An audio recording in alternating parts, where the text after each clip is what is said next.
Baahubali cinema తర్వాత global star గా మారిపోయాడు ప్రభాస్. దీంతో అన్ని పాన్ ఇండియా తరహా సినిమాలే చేస్తూ వస్తున్నాడు. ఇటీవల ప్రభాస్ నటించిన కల్కి ఎంతటి విజయాన్ని సాధించిందో తెలిసిన విషయమే. ఆ సినిమా థియేటర్లలో 50 రోజులు కంప్లీట్ చేసుకుంది. ప్రస్తుతం వరుస సినిమాలతో బిజీగా ఉన్నాడు డార్లింగ్. మారుతి దర్శకత్వంలో తెరకెక్కుతున్న ది రాజా సాబ్ పూర్తి చేసే పనిలో ఉన్నాడు. ప్రెజెంట్ ఈ సినిమా చిత్రీకరణ హైదరాబాద్ లో జరుగుతుంది. ఈ షెడ్యూల్లో ప్రభాస్ కు సంబంధించిన సీన్స్ షూట్ చేస్తున్నారు. ఇదిలా ఉంటే మరోవైపు కొత్త సినిమాకు ముహూర్తం పెట్టేశాడు ప్రభాస్. హను రాఘవపూడితో ఓ భారీ ప్రాజెక్ట్ చేయబోతున్నాడు. ఈ సినిమా దాదాపు 500 కోట్ల బడ్జెట్ తో తెరకెక్కుతుందని, ఫౌజీ అనే టైటిల్ ఫిక్స్ అయినట్లుగా టాక్ నడుస్తోంది. ఆగస్టు 15న ఈ సినిమా పూజా కార్యక్రమం జరగనుందని సమాచారం.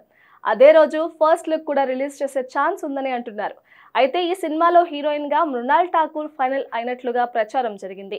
దీంతో ప్రభాస్ తో సినిమాపై మృణాల్ ఠాకూర్ స్పందించింది. సోషల్ మీడియా వేదికగా క్లారిటీ ఇచ్చింది. ఈ వార్తలు నిజం కాదు, నేను ప్రభాస్ సినిమాలో భాగం కాదు అంటూ పుకార్లకు చెక్ పెట్టేసింది.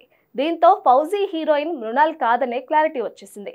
కానీ ఈ సినిమాలో ఓ పాకిస్తానీ బ్యూటీని తీసుకోబోతున్నట్లుగా ఆ మధ్య వార్తలు వైరల్ అయ్యాయి.